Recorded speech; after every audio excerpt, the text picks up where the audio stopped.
Energy stealthily hitches ride in global trade, fulfilling the world's growing energy needs. Summons images of oil pipelines, electric wires and truckloads of coal.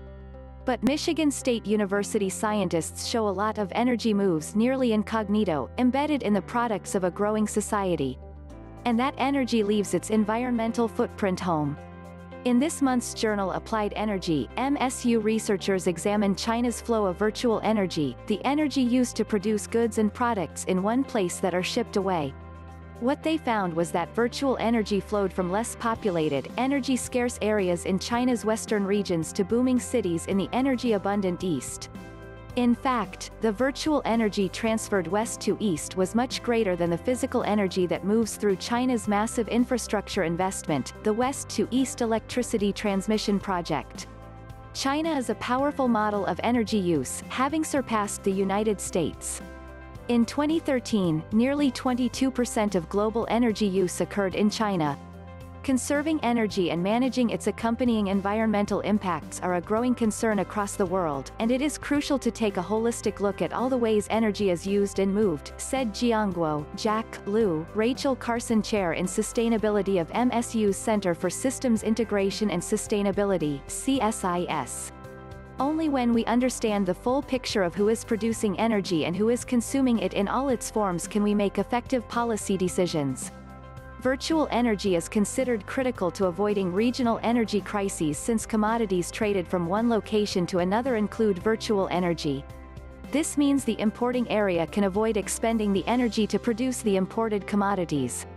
The paper, Shift in a National Virtual Energy Network, examines how a region's energy haves and have-nots meet economic and energy needs by acknowledging energy is tightly wound around economic growth and demand.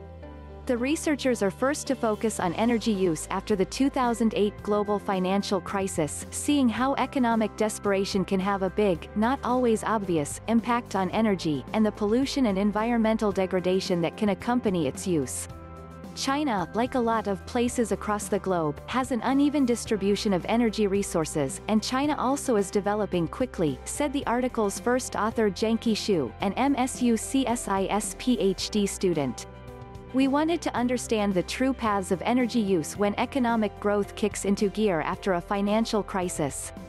Eventually, all the costs of energy use, including environmental damage and pollution, have to be accounted for, and current policies focus primarily on physical energy, not virtual energy. The researchers found a persistent flow of total virtual energy from energy-scarce to energy-abundant provinces increased from 43.2% in 2007 to 47.5% in 2012. Following the framework of metacoupling, socio-economic environmental interactions within as well as between adjacent and distant places, they also discovered after the financial crisis, trade was taking place between distant provinces, trade that came with energy's environmental footprint. The authors note these types of analyses are needed across the globe to guide policies that hold the areas that are shifting their energy consumption to appropriately contribute to mitigating the true costs of energy. People are essential to conserving pollinators. A global study has concluded that people are essential to conserving the pollinators that maintain and protect biodiversity, agriculture and habitat. There's increasing awareness of the importance of pollinators to our quality of life, lead researcher Rosemary Hill said. That discussion is often reduced to how to protect bees, and how to expand the amount of land managed as conservation reserves. What we found is that the best way to protect pollinators is to support those people whose cultural, spiritual and economic lives are tied to them. While pollinators can range from weevils to monkeys, and from tiny shrimps to birds and bats, bees are the main pollinators of our food, and the key focus of the investigation. Associate Professor Hill, a human geographer at CSIRO and James Cook University in Cairns, worked with colleagues from 15 nations to investigate pollinator conservation in 60 countries, on every continent except Antarctica. Where people have cultural and religious beliefs about pollinators, perhaps identify them as their totems, and have taboos and other practices that protect them, they will protect and foster not just the pollinators but their habitats, she said. Where local communities rely on bees as a source of honey and wax, they will not just protect the bees, their habitat and their nectar sources, they will also acquire detailed knowledge of their biology and ecology that will contribute to long-term, sustainable management of those resources. The researchers have formulated policies that will support what they call biocultural conservation, which they recommend for government agencies, natural resource managers and World Heritage managers. There is almost always, in some part of the world, a conflict involving government, conservation, and indigenous and local communities as to the best way to protect significant tracts of land, Associate Professor Hill said. Two current examples would be the disputes in Myanmar and northern Thailand, where conservationists are critical of traditional land use, and indigenous peoples fear losing their traditional land to national parks. Our research indicates that the best way to protect pollinators, which underpin the long-term health and productivity of natural environments, is to keep people on their land.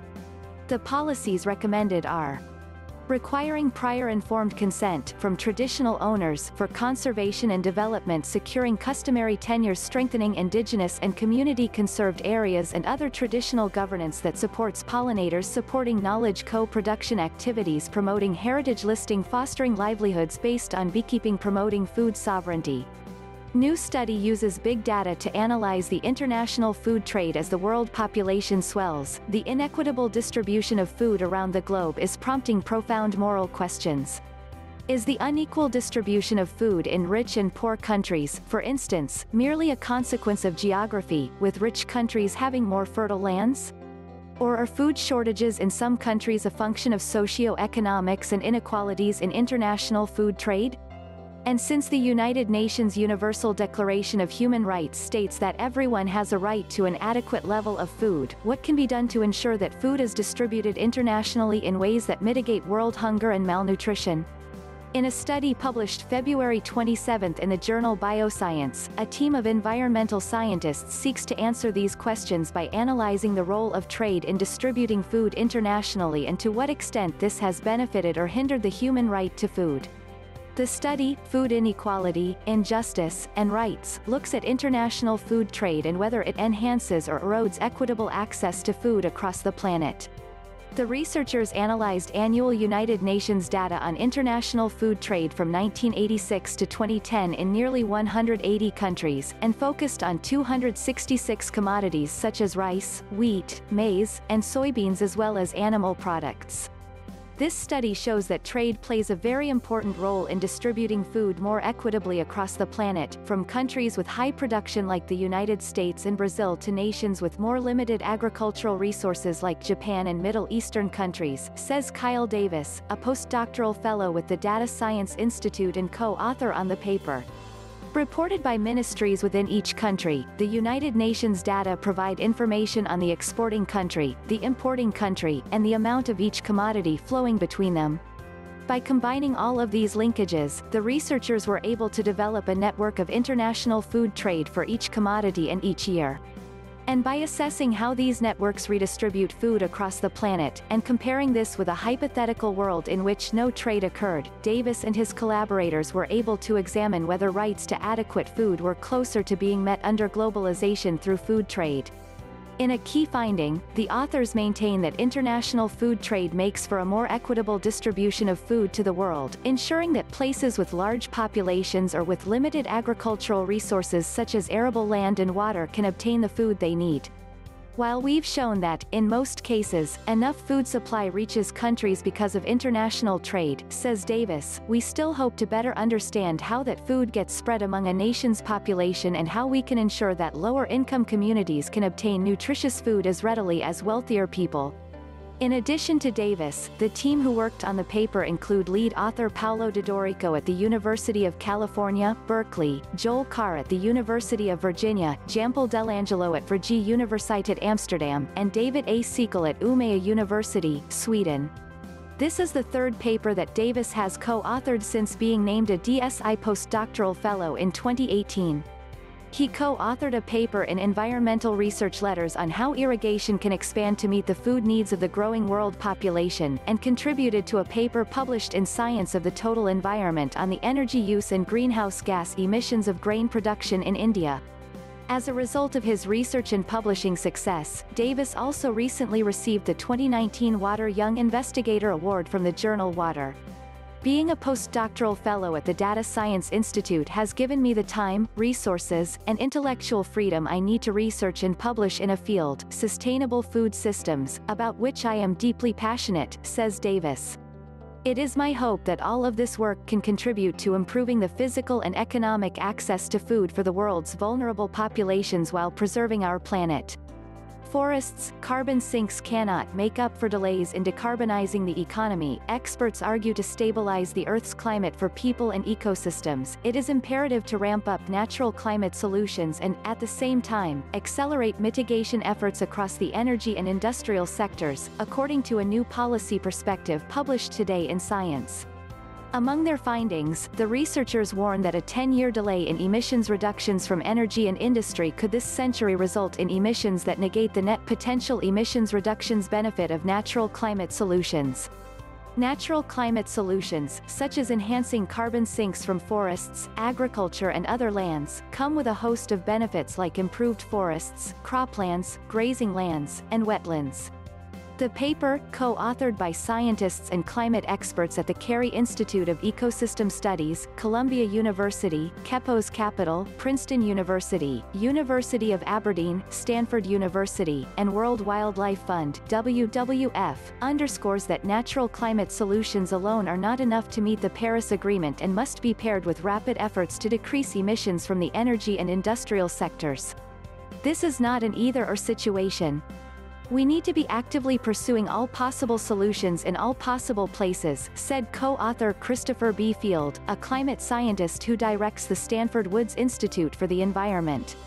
Even ambitious deployment of natural climate solutions leaves a big gap that needs to be filled through increased work on decreasing emissions from cars, factories, and power plants.